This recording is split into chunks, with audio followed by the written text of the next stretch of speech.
우리나라에서 12번째로 큰 성시가 오시인데요.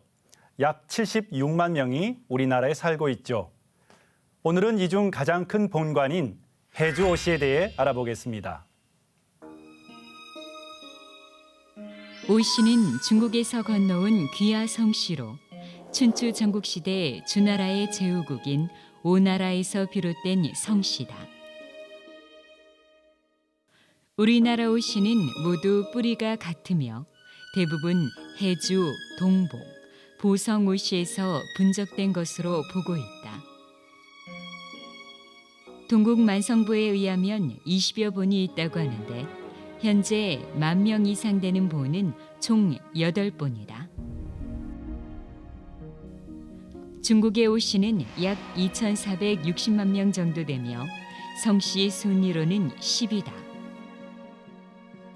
또한 전 세계 오씨 종친들은 모두 한 뿌리에서 나온 후손으로 생각하고 친목과 화합을 위해 세계 오씨 종친 대회를 열고 있다. 2008년 말레이시아를 시작으로 매 2년마다 주최국을 달리하여 겨울에 열린다. 오시 하면 떠오르는 이야기가 있죠. 왕건과 장화왕후 오씨의 만남인데요. 그녀는 우물가에서 물을 청하는 왕건에게 급히 먹는 것을 염려하여 버들잎을 띄워서 물을 건네죠. 오씨 부인의 지혜를 높이 산 왕건은 후에 부인으로 맞아들이게 되는데요. 그녀의 아들이 왕건을 이어 고려 2대 왕 해종이 됩니다. 오씨는 춘추 전국시대 오나라에서 비롯한 성씨라고 하는데요. 그렇다면 오씨의 시원은 어떻게 될까요?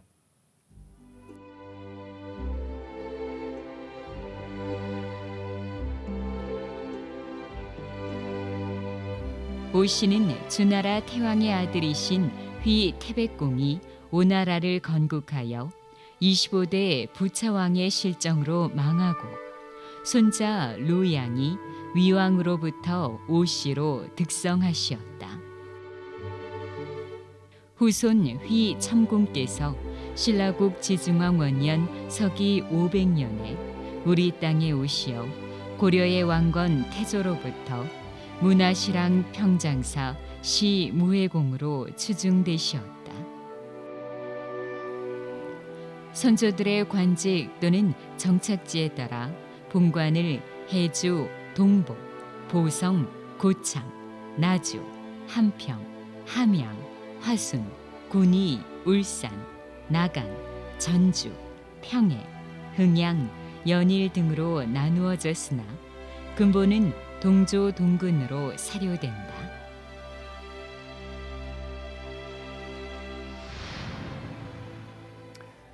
이것은 대전 뿌리공원에 있는 오씨 성씨 조형물인데요. 여기에는 오씨의 시원에 대해 간략하게 소개하고 있죠.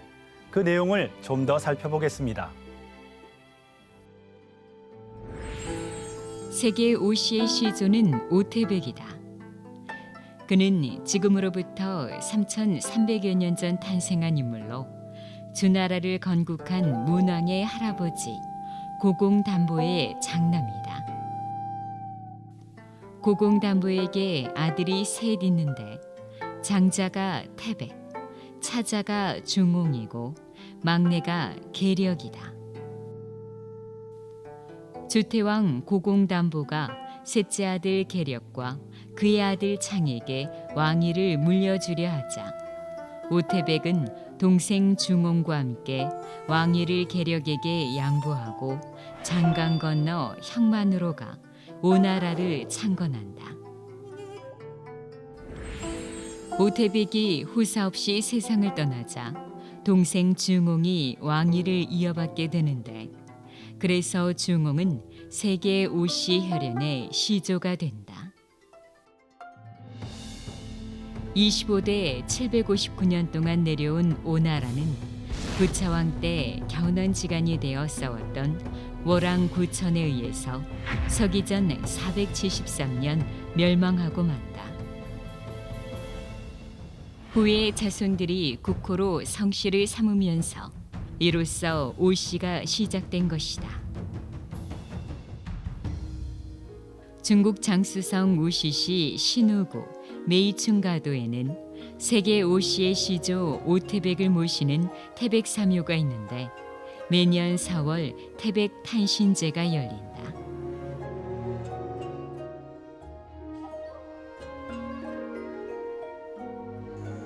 오나라는 제후국, 즉 주나라가 있으면서 아버지 나라가 있으면서 구오가 됩니다.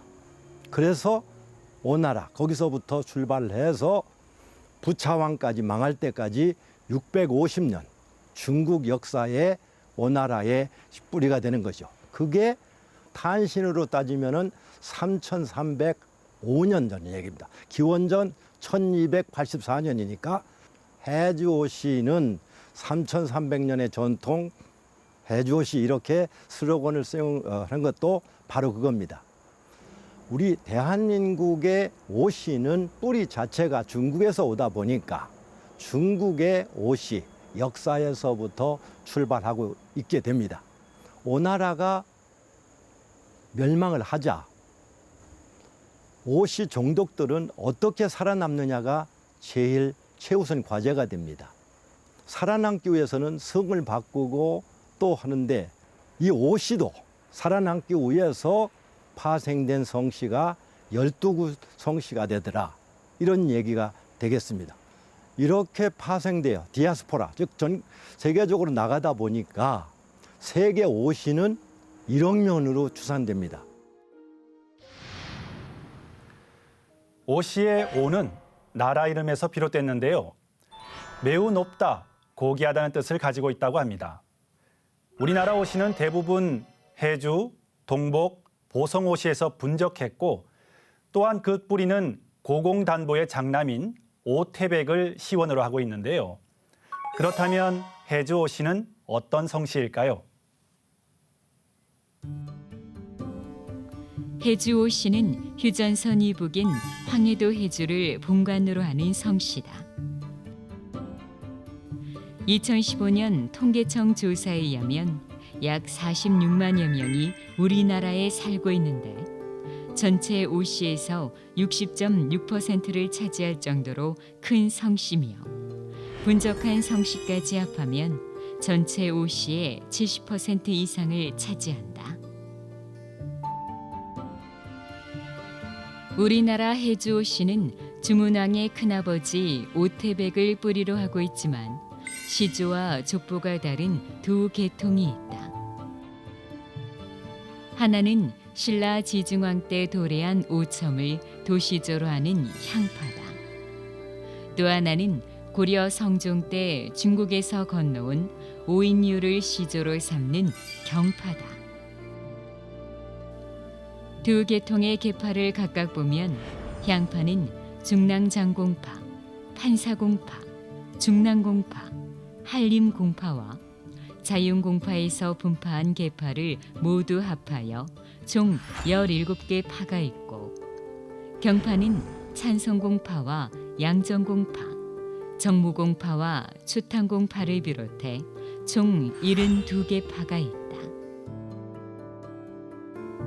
또한 해주 오시의 집성초는 용인시 처인구 모현읍 오산리와 경기도 안성시 양성면 덕봉리, 전라남도 영암군 학상면 금계리를 비롯하여 전국의 크고 작은 집성촌이 산재해 있다. 해주 오시는 경파와 향파 두 계통이 있죠. 이것은 후손들이 활동한 지역에 따라 둘로 나누게 된 것인데요. 경파는 서울 지역, 향파는 주로 지방 향리에서 활동한 후손들을 부르는 호칭입니다. 그래서 시조도 다르고 족보도 서로 다르게 쓰고 있는데요. 그렇다면 해주오시 두 계통의 시조는 각각 어떻게 될까요? 해주오시 경파 시조는 오인류다. 그는 중국 송나라의 학사로 이름이 높았는데 고려 성종 때 한반도로 건너오게 된다. 오태백을 일세로 해서 우리 한국의 해주오시 시주는 오인유, 인유공이 됩니다. 그래서 이분은 중국 오태백 1세로부터 67세가 됩니다. 그리고 인유공은 대학사로서 서기 984년 고려 6대 성종 3년에 오셔가지고 위에 임금 성종께 주청드리는 게 있습니다. 종묘 사직을 건립해야 됩니다. 종묘에 신의를 모셔야 되고 왕과 왕비의 신의를 모시고 곡신, 지신을 모시는 사직단을 건립해야 됩니다. 그리고 학문을 할 수 있는 태정, 국자감, 성균관을 건립해야 됩니다. 그것이 바로 고려사에 4년 후, 5년 후인 990년, 901년에 그 세 가지가 우리 인유공께서 건의하시고 주청드려가지고 그게 건립된다는 그런 기록이 정말 명확하게 나오고 있습니다.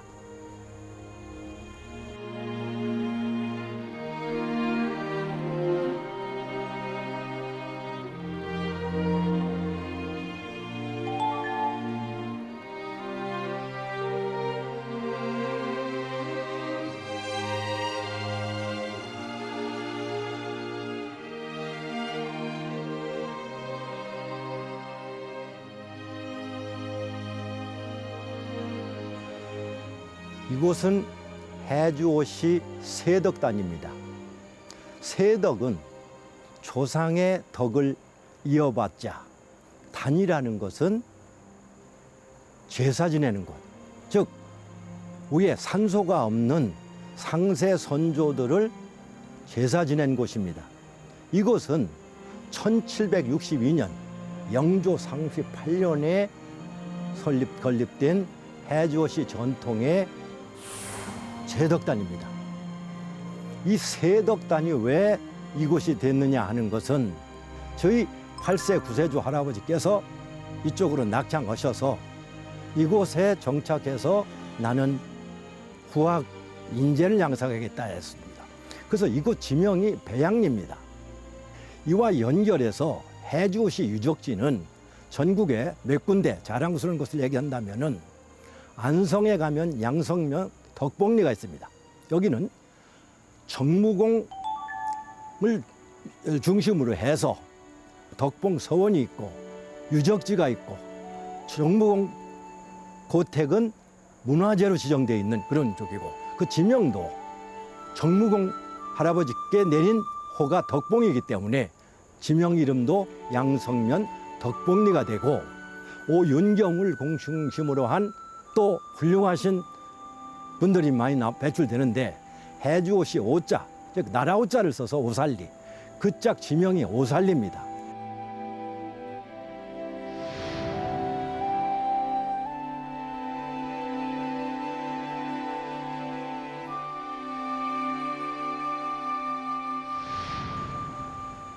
한국 최초의 족보 해주오시 족도에 대해서 소개해드리고 싶습니다.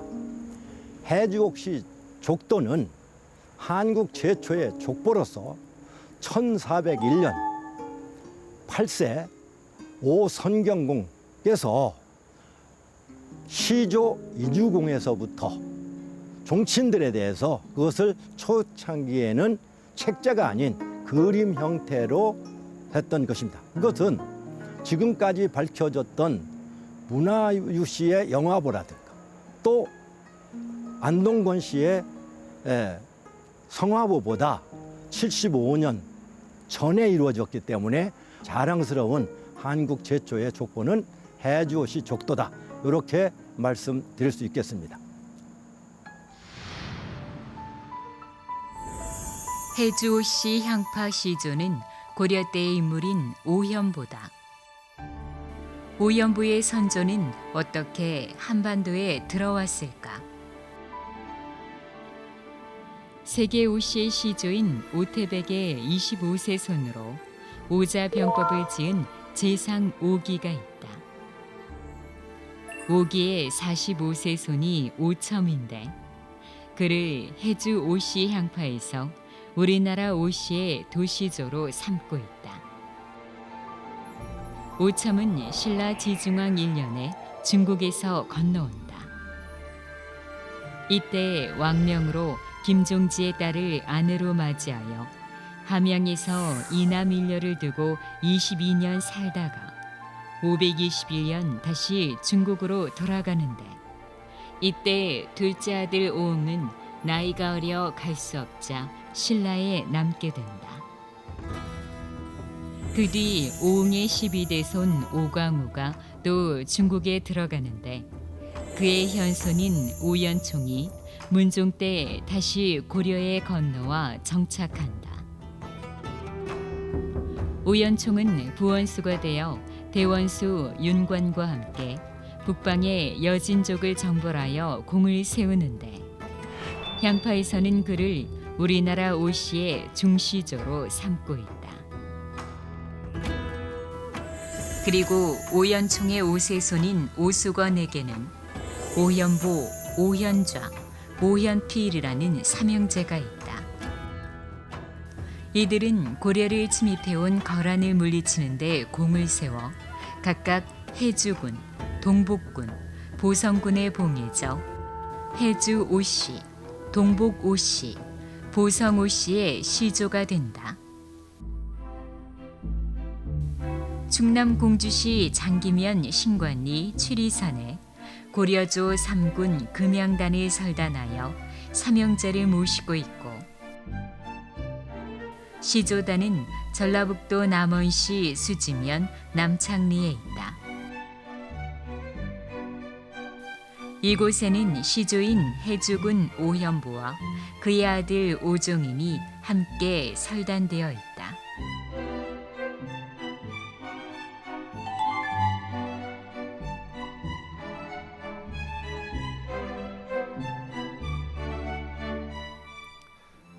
해주옷이 두 계통, 향파와 경파는 뿌리는 같지만 서로 어떤 관계인지 현재로선 알 수 없습니다. 시조와 족보가 다르고 또한 그것을 고증할 수 있는 자료가 없기 때문이죠. 그렇다면 해주옷시에는 어떤 인물들이 있을까요? 고려 중기의 문신으로 오연총이 있다. 그는 부원수가 되어 대원수 윤관과 함께 동북의 여진족을 물리치고 동북 구성을 쌓은 인물이다. 문신이지만 장군이기도 한 그는 집안이 어려운 가운데서도 학문에 힘써 과거에 급제하고 후에 나라에 큰 공을 세운다. 오연총은 숙종이 즉위한 뒤 외국에 사절로 많이 파견되는데, 숙종 1년에는 요나라 황제의 생일을 축하하는 사신으로 다녀왔고, 또 숙종 5년에는 송나라 휘종의 등극을 축하하기 위해 사신으로 간다. 이때 희귀본 태평어람 청곤을 어렵게 구해 가지고 돌아와 왕에게 크게 칭찬받고 중서사인에 오르게 된다. 그러나 스스로 외직을 청하여 전주 목사로 나가 선정을 베풀어 치적을 올리기도 한다. 서기 1105년 동북면 병마사에 임명되고 1107년 예종 2년 윤관과 함께 별무반을 주력으로 하는 17만 대군을 이끌고 여진 정벌에 나선다. 여진족을 물리치고 동북 구성을 쌓은 공으로 그는 공신에 녹훈되고 상서 좌복양, 참지 정사가 된다. 1116년 62세의 나이로 생을 마치는데 시호는 문양이다. 오연총의 영정은 원래 함경북도 경성의 정북사에 모셔져 있었으나 1928년 전라남도 곡성군 오곡면 덕산리에 사당을 세우고 장군의 영정을 모셔와 이곳에서 모시고 있다.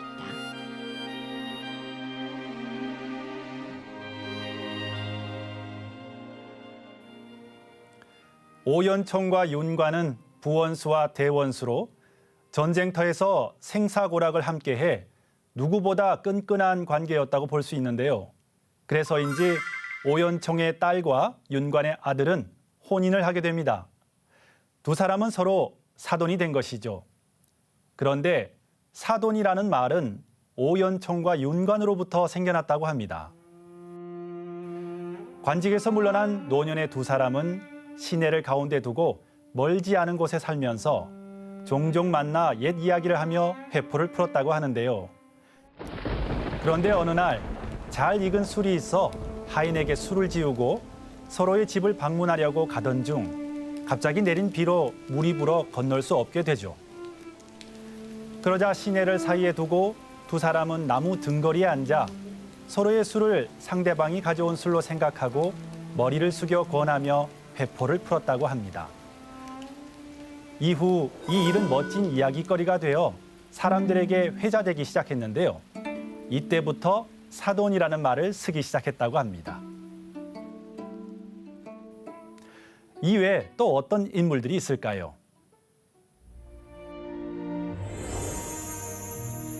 조선 중기의 문신으로 오윤겸이 있다. 그는 경파시조인 오인류의 14세 손이다. 성혼의 제자인 오윤겸은 성격이 고두면서도 어지러서 황희 맹사성과 더불어 조선의 10대 명제상으로 칭송된다. 외직에 있을 때는 민폐를 다스려 정치를 잘한 수령으로 명성을 얻었고, 재상의 자리에 있을 때는 백성의 편의를 위해 대동법 시행을 추진하고 반대를 물리치면서까지 서울의 등용을 주장하기도 한다. 인종 반정 후 서인 집권기에는 본인이 서인임에도 불구하고 남인 북인의 고른 등용을 주장했으며, 죽기 직전 유언으로 조정에 시호를 정하지 말고 신도비를 세우지 못하게 할 정도로 청백리다. 오윤겸의 부친은 쇠미록의 저자 오희문이다. 쇠미록은 임진왜란과 정유재란 때 피난 다니며 만 9년 3개월간 적은 일기다. 전쟁뿐만 아니라 당시의 사회 경제와 민중들의 삶을 엿볼 수 있어 그 가치가 커 보물 1096호로 지정돼 있다. 일제강점기 인물로 만주에서 무장 항일 투쟁을 한 송암 오동진 장군이 있다. 그는 광복군 총영과 통일부, 정의부 사령관으로 일제에 맞서 싸운 독립운동가다. 그는 평안북도 의주에서 태어났으며 어려서 한문을 공부하다가 후에 안창호가 세운 평양의 대성학교 사범과를 졸업한다. 고향에 돌아온 그는 일신학교를 설립하여 청소년들에게 민족교육과 항일 사상을 고취하는 데 힘쓴다. 1919년 3.1운동이 일어나자 의주에서 만세운동에 참가했는데 체포의 손길이 미치자 가족을 데리고 압록강 건너 만주 관전현으로 망명한다. 1920년 광복군 총영을 결성하면서 장군은 무장 항일 투쟁을 본격적으로 전개하기 시작하는데 독립군을 이끌고 압록강을 건너 국내 진공작전을 쉼없이 펼친다. 1920년 한 해에만 78회의 교전을 치르며 일제의 면사무소와 주재소를 파괴하여 국경 일대의 치안과 행정을 마비시킨다. 장군의 맹렬한 투쟁은 1922년 통일부와 1924년 정의부에서도 지속되어 일제 식민 통치에 심각한 타격을 입히자 총독부는 10만 원이라는 거액의 현상금을 걸고 장군을 체포하려 혈안이 된다. 1927년 옛 동료의 모략에 빠져 체포된 장군은 신의주와 경성형무소에서 재판을 거부하며 2차례에 걸쳐 단식 투쟁을 하며 일제에 저항하다 광복을 1년여 앞둔 1944년 공주 형무소에서 순국한다.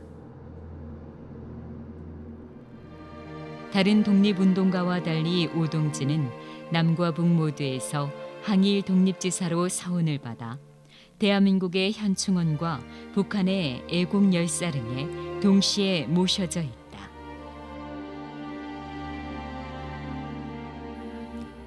일제강점기 독립군들은 투철한 역사의식을 갖고 있었다고 하죠. 그래서 한민족의 자부심이 담긴 천부경을 수첩에 적어 외우면서 무장투쟁에 임했다고 합니다. 특히 오동진 장군은 일제의 한국사 말살과 왜곡에 맞서 환단곡이 출간에도 기여를 하는데요. 1911년 뭉초 개연수가 환단곡이 30부를 첫 출간할 때 홍범도 장군과 함께 자금을 대어 인쇄했다고 합니다.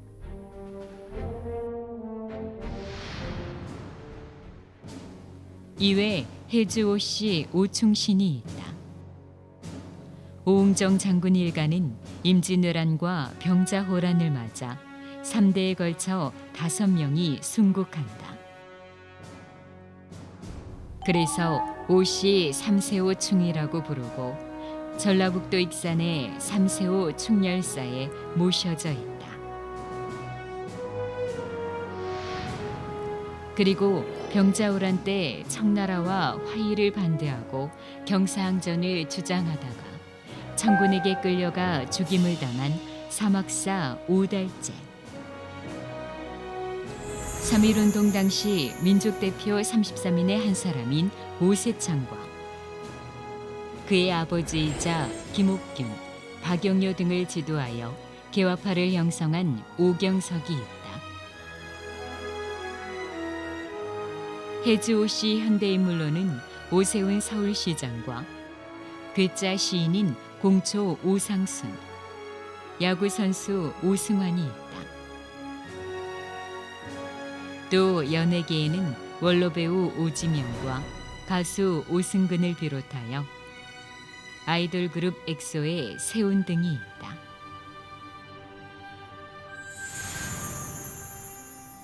이외에 국민가요 찔레꽃으로 유명한 원로 가수 백나나도 본명이 오금숙으로 해주오시죠.